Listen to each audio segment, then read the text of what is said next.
Today we're going to discuss one of the most critical and important topics that we will ever discuss in spirit science. Among all of the things we have discussed, this is one that needs to be taken seriously and is the most important part of the evolution of consciousness that we are experiencing today. Today we shall discuss the power of the heart.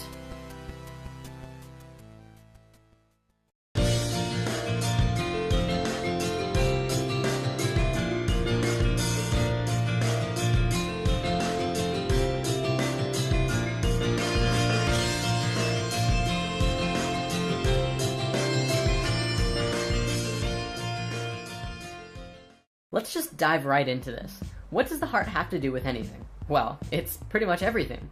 When you're first incarnating at a microscopic level, the physical body starts out as a cell, or as we call it in the geometry world, a sphere.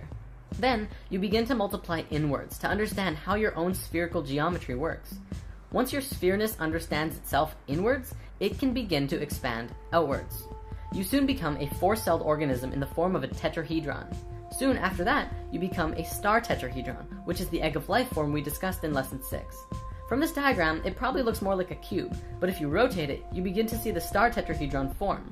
This form is 8 cells, which from a metaphysical perspective is the basis of the 8 base chakras in the octave of your body. After that, you become a mess of cells for a while, but eventually you become a toroidal field. The space at the very core of that field is where your first actual organ appears, which is the heart. Okay, so the heart is the first organ that appears as you're manifesting into physical reality. What else? Well, the brain and the heart are both electromagnetic field generators, but the heart has a field that is so much more powerful than the brain. In fact, the heart is 100 times electrically stronger and up to 5,000 times stronger magnetically than the brain.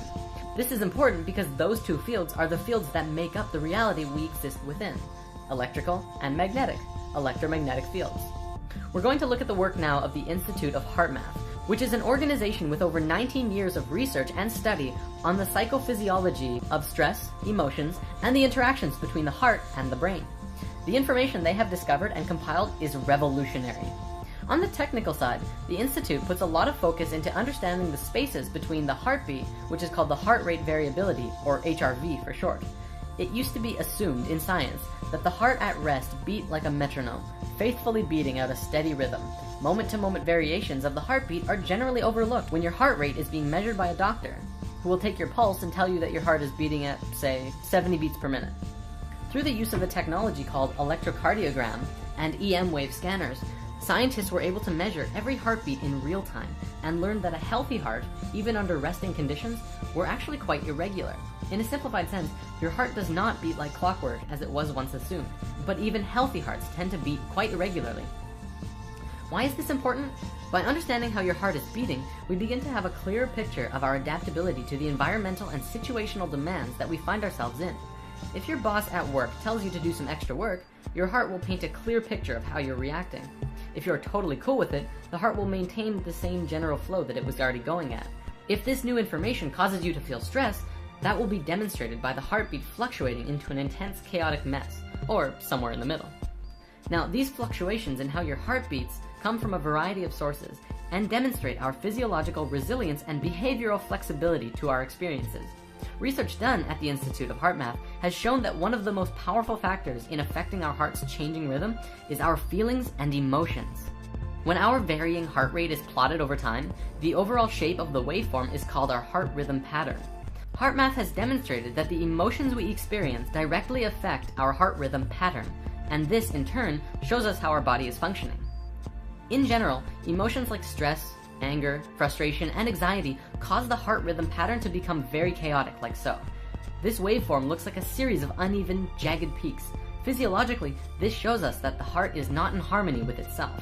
This can be likened to driving a car with one foot on the accelerator and the other foot on the brake at the same time, possibly while trying to go from first gear to fourth and then back.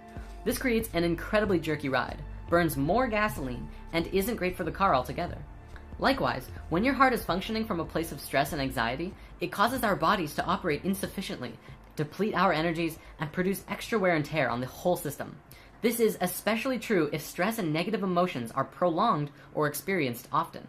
What about positive emotions? Well, there is a massive visible contrast. positive emotions send a very different signal throughout our body. When we experience uplifting emotions like love, appreciation, joy, and care, our heart rhythm pattern becomes a highly ordered, smooth, and harmonious wave. We begin to match the waveforms that are seen in the color spectrum, or perhaps we could liken it to music. This is one aspect of what it means to be more harmonious with nature, and since nature flows through sacred geometry, we are also becoming more aligned consciously with ourselves and the universe around us. It is no wonder that positive emotions feel so good. They actually help our body system become more harmonious and synchronize and work better. The Institute of Heart Math has shown that generating sustained positive emotions facilitates a body-wide shift to a specific, scientifically measurable state called psychophysiological coherence. Let's break this down. Psycho comes from psychological, which means mental and emotions, and physiological means body. Coherence is systematic or logical connection or harmony. Altogether, it means a harmony of both body, mind, and emotional functions. If you're familiar with the four elements, you know that earth is the physical, so body, air is mental, mind, water is emotions, and fire is spirit.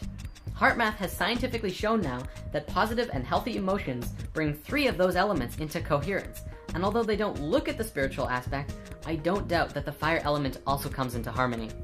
In an experiment done at the Institute, they hooked up scanners to an individual who was subjected to very chaotic emotions. For 300 seconds, they measured the respiration, heart rate variability, and blood pressure rhythm. After this time, the individual on the scanners did a technique on himself which they have dubbed the HeartMath Quick Coherence Technique, which activated a feeling of love and appreciation. Instantly, all 3 of the rhythms came into entrainment and harmony with each other, and stayed in harmony for the remainder of the experiment. One important note to stress is that cohesion is not relaxation. The process of relaxation is a low energy state in which the individual rests both body and mind, typically disengaging from cognitive and emotional processes. In contrast, coherence is experienced as a calm and balanced, yet energized and responsive state of being that is optimal for mental acuity, focus, problem solving, and decision making, as well as the physical activity and coordination. So coherence is the natural state you want to be in all the time. Unless you're relaxing. That's good too. So how does one get into the state of cohesion? Breathing. Your breath is intimately connected to your heart rate and your heart in general. And if you ever find yourself in a very chaotic mental state, take a few seconds to step back of what's causing the chaos and focus on your breath.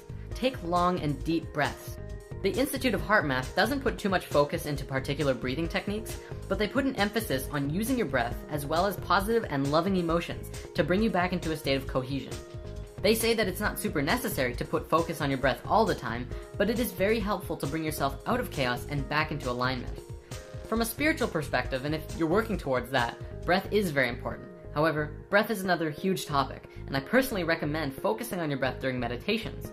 Focusing on breathing and your heart is a beautiful way to move into a silent space during meditation and deeper into yourself, all while sustaining the same healthy emotions. Now, throughout ancient history, across many religions and belief systems, the heart was always considered a center of the being, the source of spiritual wisdom and insight, thought, emotion, and connection to the divine. The ancient Egyptians believed that all thought and life was done from the heart, which is why they threw away the brain after the pharaoh died, but they left the heart in the body. They felt that the being would need it in the next life, so they left it there, but the brain was useless. Western scientific thought places the heart as just a pump.